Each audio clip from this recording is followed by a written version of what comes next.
bloodshot legs, dead soul, halfway out my body just hoping to crash. But instead of peace and quiet, I found a crowd of strangers on my lawn, casually browsing through my stuff like it was a Sunday flea market. At first I thought I was hallucinating, maybe some post-shift delirium. But no. There they were, my records, my grandmother's tea set, even my dad's old medical books, all tagged and priced like clearance items. And right in the center of it all was my neighbor, Darlene Whitaker, smiling like she just hosted the neighborhood bake-off. Now let me back up a sec. I'm Marcus Hayes, been living in Maple Hollow for 6 years. Nice neighborhood. Quiet. Or at least I thought it was, until Darlene decided she had the right to host a yard sale using my belongings. Not her own, not donated, but on mine. From inside my house. So I asked, "What the hell is going on?" She blinked at me like I was being rude. "You're home early," she said. Like I had ruined her plans. "Why are you selling my stuff?" She didn't even try to hide it. "Your yard was an eyesore. Trash cans out too long, grass too high. The HOA has standards, Marcus." Then she dropped the part that made my blood boil. "Your spare keys under that fake rock by the porch. Everyone knows that's where people like you hide it. Yeah, people like you." She said that with her whole chest and zero shame. I walked over to a table labeled "Issue Free Stuff," and I nearly lost it. My dad's books were there. He was a surgeon, worked his whole life to build that legacy.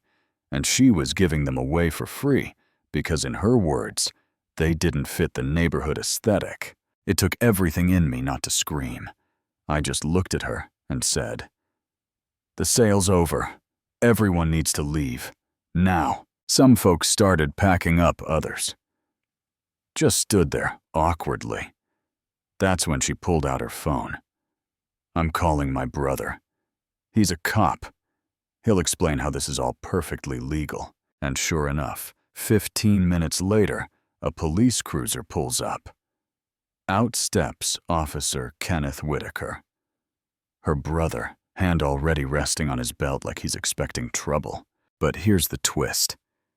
He doesn't ask me what happened. He walks straight over to her. "What's the issue?" he says to her. She puts on the act. This man is disrupting a community fundraiser and threatening me. Now I'm standing there, exhausted, angry, being accused on my own lawn by a woman who broke into my house and stole from me. So I do what I know best. I stay calm. I document. I show my ID. I pull out photos. I say, "This is my house. These are my things. And I've got proof I was working a hospital shift during the time she says we had this imaginary conversation where I agreed to let her do this." She starts to backpedal. "Well, maybe it was Tuesday or Wednesday. I was working both days. I've got time cards to prove it," I told her. "And I've got cameras on my porch." That part was a bluff, but she didn't know that. Now here's where it gets interesting. Across the street, our neighbor, Mrs. Tran, retired civil rights attorney, is filming everything. And her husband, he's on the city council ethics committee. When Officer Whitaker spots her recording, his tone changes.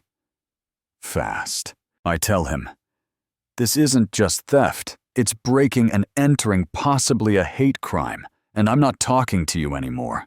I'll be filing a full report with your captain." Darlene tries to laugh it off, saying I should be grateful she cleared out all the junk. I just say, "That junk includes a $75,000 Baldwin collection you gave away for free." So, no, I'm not grateful. By the next morning, the fallout had begun. I called Andre, my old college roommate, now a civil rights lawyer, and gave him the full story. Then I reached out to Councilman Rivera, thanks to a favor from my hospital administrator, who vouched for me personally. Within 48 hours, Darlene was dropped from the campaign, suspended from the HOA, and facing civil charges. Her brother placed on administrative leave. But that wasn't all. Turns out 3 other neighbors, Maria, James, and Aisha, all minorities, had been harassed by Darlene before. Maria had her porch plants removed without consent. James came home to find his garden uprooted. Aisha's African art was deemed unfit for neighborhood values. They never said anything because Darlene's brother was the cop they feared would show up. Now they were ready to speak. Andre moved fast, built a civil case for racial harassment, property violations, and abuse of authority. And with help from the trans and the media, our story blew up. Councilman Rivera held a press conference. The police chief issued a public apology. And the HOA. They rewrote their bylaws to include strict consent policies for property access and implemented bias training for board members. Then came the knock on my door. It was Officer Whitaker. No badge, no swagger, just a man looking defeated. "You destroyed everything my family built," he said. I looked him in the eye and said, "You did. I just made sure people saw it." He asked what I wanted. Money. An apology. I told him justice. For me. For everyone else you made feel small. I wish I could say he got it, but some people don't. And honestly, that's okay, because this wasn't just about them anymore. A week later, I stood in front of a crowd at Maple Hollow Park, speaking at the first Indian Community Festival. I talked about how neighbors had become strangers, and then through all this had become neighbors again. The Rodriguez family brought fruit, Mrs. Tran made dumplings, and James Kim brought back one of my Baldwin books with a handwritten note of apology from the woman he'd bought it from. And just before sunset, Darlene's niece Vanessa showed up. She's an assistant DA from Hartford. Said she was ashamed of her family. Told me she was organizing a civil rights task force for the city and wanted me to co-chair. She even brought back my dad's old medical journal, something Darlene had given her, pretending it was from an estate sale. That journal, I hadn't seen it in years. His handwriting was still clear, still calm, still strong. Just like the way he raised me. So yeah, Darlene's gone. Her brother's off the force. And I've been asked to step into a bigger role, both at the hospital and in the community.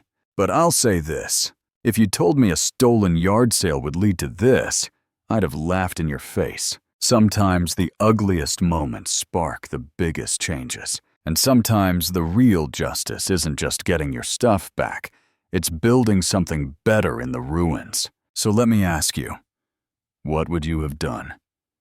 If your neighbor broke into your home, sold your belongings, then called the cops on you, how would you have responded? Let me know in the comments. Do you think I went too far or not far enough? Is justice just about consequences or about what comes after? Let's talk.